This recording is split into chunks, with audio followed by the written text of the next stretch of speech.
Hello foam fighters, I'm DrFlux, and in today's video we're looking at the Bulwark.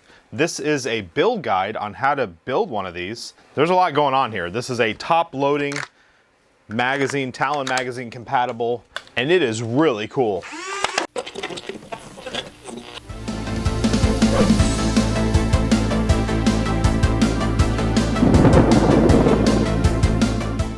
So for those that are not familiar with the Bulwark, this is a blaster created by JackRabbitNerfers, and this particular design is fitted for Talon mags.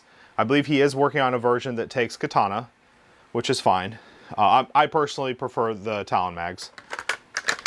It's top loading. If I have another mag, you can hit the mag like that and pop this one up. You can even increase the spring so that it actually really flies out of the blaster, but I think I'm pretty much going to leave it like that, because I just grab it. This can be built with one flywheel pair or two, so two-stage. The print time on this is pretty considerable, and if you would like someone to do printing for you, I know Frontline Foam actually prints these out. So if you want to save the hassle, and I would say this thing took up my 3D printers for quite a while, and Frontline Foam actually sells it at like $250, which might seem a bit much, but all things considered, as far as time and everything else, I actually don't think that's that bad of a price. Just something to consider. So in this video, we're gonna go ahead and just kind of go through how I built this, all the steps that I took. This is a pretty large build. I imagine if I were to build this without filming, it'd probably take about 4 or 5 hours. Maybe less. I'm not the fastest builder, but it can be done in an evening or whatnot. If you were to do the printing yourself and purchase the STLs from JackRabbitNerfers, he includes a kind of a step-by-step how to build this blaster. So I'm going to be pretty much reading off that along with the footage on basically what that looks like. So that's the intent of this build guide. Now he goes into some required materials other than the 3D printed parts. So I'm going to kind of run down those real quick. Now he utilizes primarily the Nerf size screws throughout this entire build. I will note that's my one and only gripe. I think that's about my only gripe with this build, is that using the Nerf screws is not great. I don't like Nerf screws. They're very cheap. They have a tendency to strip out a lot. When you're attaching 3D printed parts to 3D printed parts, there's a good chance that you could strip some stuff out. I really prefer the build technique used on the Hummingbird, which utilizes brass inserts and the M hardware to fasten all this stuff. But that's just my little side rant. Nerf screws work fine. The thing that I'm starting to realize now that I have this build is as you're fine tuning it, you'll be opening stuff up, closing, opening, and I'm gonna either end up having to print parts again or obviously switch out screws when they get stripped. He does ask that you use one brass insert for the battery tray. And of course, you know, if you can find a screw for that, this I got from Foam Blast, which are really cool, kind of matches the color. So he also asked that we use 4 springs, 5mm and 15mm length. Now I ended up testing with a variety of types of springs. The spring that releases this mechanism here can be weak. That one's fine. But the one down here that actually ejects the magazine up, that one should be a little bit stronger. That should have some more force behind it. So keep that in mind. I think the main thing, if you have a parts bin of springs, just kind of do some trials with various springs. Of course, you got 2 springs in here, you know, trigger and rev. You just have to kind of play with it to see exactly what kind of spring feels right. Of course, there's an XT60 connection in here. We have motor screws. He says, you know, if you're doing the single stage, you got 4 motor screws. If you're doing dual stage, you got 8. So yeah, you'll need some motor screws, of course, motors, whatever pairs you want to use. He does say that you can go up to 130 size, 132 and 180s can actually go into this, so pretty cool. And the flywheels used for this are actually the Worker Hurricane flywheels, so need a pair of those. And if you want dual stage, 2 pairs. And other than that, it's just wires and you know, your solder and basic consumables. So let's go ahead and jump into the actual build. So starting off, we screw together the front spine, the thumb hole stock, and the stock. Ensure that the joint of the spine and the thumbnail is tight and square, as this provides structure to the blaster.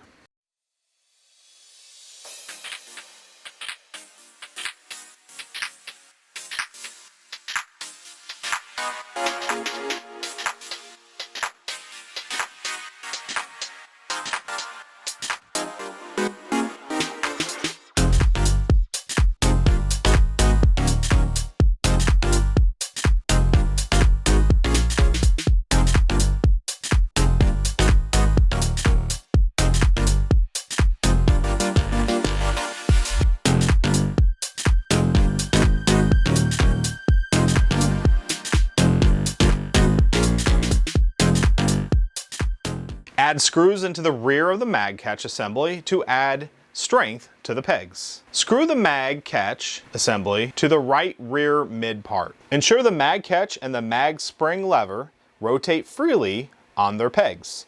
Clean parts as required. Then insert the springs.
Screw the right roller guide to the frame.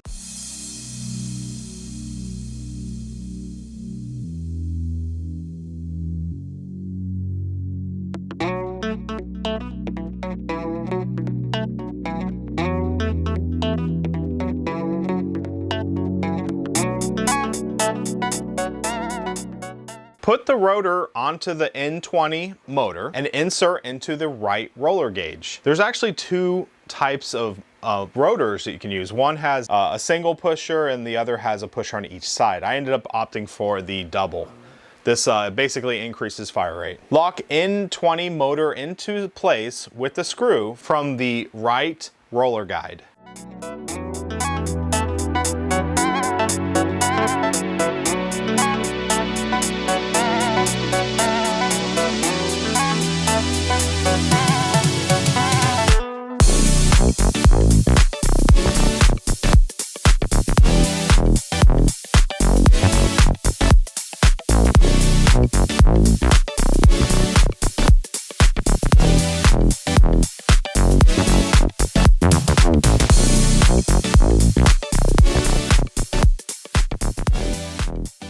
Next up, we build the flywheel cage by inserting the motors and screwing into place. Make sure to check polarity of the motors and make note. What I usually do is I wire these up in one color, so I just use black on this one.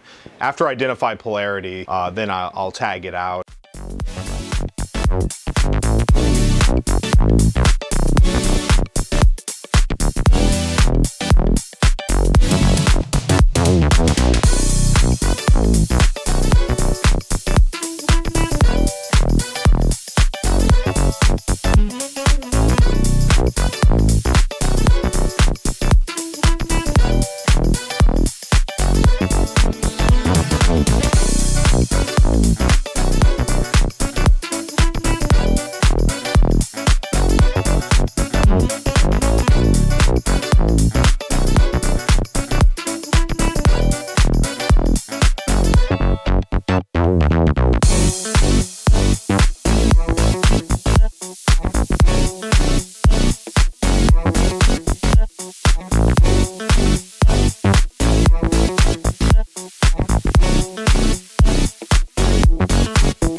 Attach the foregrip to the frame and the thumb hole stock.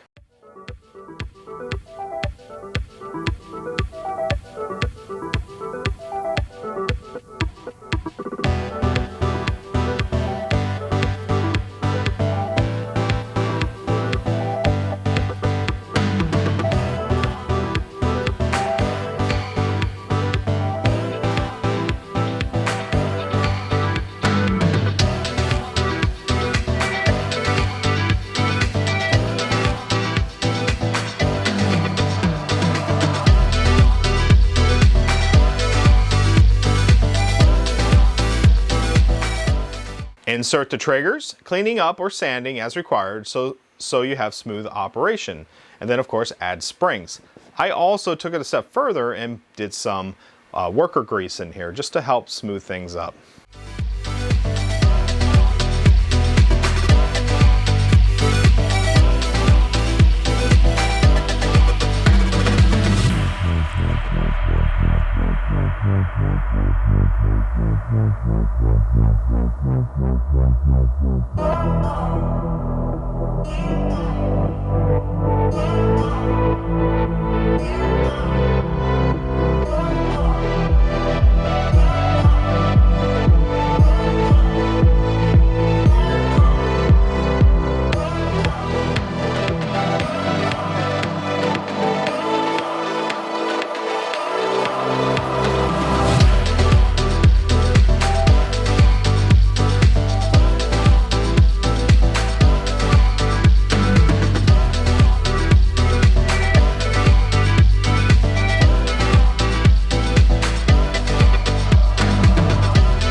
Next up, we wire up the whole blaster. Threading the wires can be tricky. I personally used some pliers or some tweezers will help, but also I did a technique where I fed one through and then I just simply taped the next wire to the one I fed through and then just pulled it through. I just kept pulling them through that way, and that seemed to work pretty well. So I kind of had to move pull parts apart, had to take out the flywheel cage and then put it in, but there's a lot of form fitting in this build, so you gotta kind of be aware of how long the wires are and where in fact they're gonna run and that kind of stuff. So at times I had to pull stuff apart, put it back together, so keep that in mind. So next up, we wire up the switches. The pusher home switch and the pusher, but not the ground. That goes to the motor. I'm going to display a wire guide diagram that I use, and this is a standard Rapidstrike wiring diagram. So that's pretty much all it is. It utilizes 3 switches and then motor for the pusher, and then of course your flywheel motor. So that's all I went off of, so I'll go ahead and post that. Screw in the trigger switches to the foregrip and the home switch to the roller guide left. Screw roller guide left to the frame and with the rollers in place. Add the top screw to keep the guides together.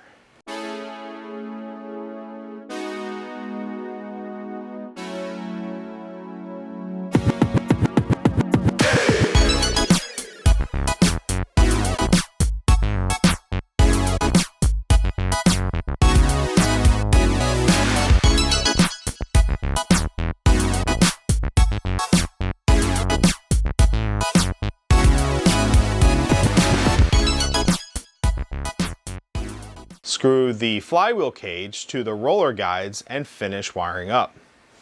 Now I did this a little out of sequence. Screw the nose to the front of the flywheel cage with a single screw.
Now, before screwing on the battery door, of course, we did our XD60, and we also did our brass insert.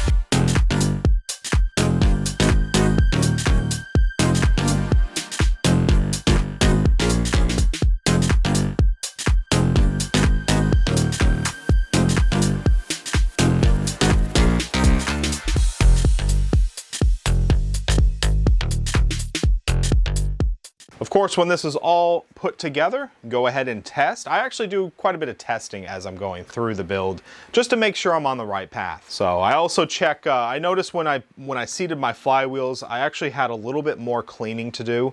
So keep that in mind. Once you get your flywheel set up in your cage, it's good just to use bench power and just test them out. I ended up having a little bit of rubbing, so I had to take them apart and then sand out that side piece. I just encourage, as you're going through the steps, just keep testing and being mindful of where you're at. But yeah, that pretty much summarizes this build guide. I do want to talk about the performance of this a little bit. I'm thinking about doing an actual video in which I review this blaster, so I don't want to go in too much detail. But I did notice that my rollers and my flywheels and everything, I'm having to do some tweaking. So as you're in there, make sure to sand those rollers really well. I actually put a little bit of grease in there just to help them roll. And I'm almost tempted with the idea of finding metal replacement rollers to put in there, because those rollers are critical. If the feeding does not have a nice smooth transition from down to out, you get jams. And I've been kind of troubleshooting some of that. When the blaster works, it works. It works great. I found out the best type of dart for me was personally the sweet oranges or the jet type darts, which have a nice bullet type head, kind of a rounded head.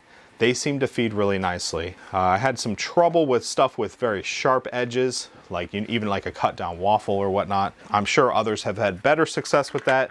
I am still in the process of troubleshooting and fine tuning this blaster, but I also wanted to let that be known that there is some fine tuning that you will have to do with one of these blasters, so keep that in mind. Well, I'm DrFlux, and that pretty much wraps up this build log of the JackRabbitNerfers Bulwark. If you would like to pick up one of these for yourself, head on over to Frontline Foam, in which they have a wide variety of colors and stuff available for them to print out for you. And yeah, it's an awesome platform. Let me know in the comment section what you think. Once again, thank you for watching this video. Please like, comment, and subscribe. And as always, happy foam flinging.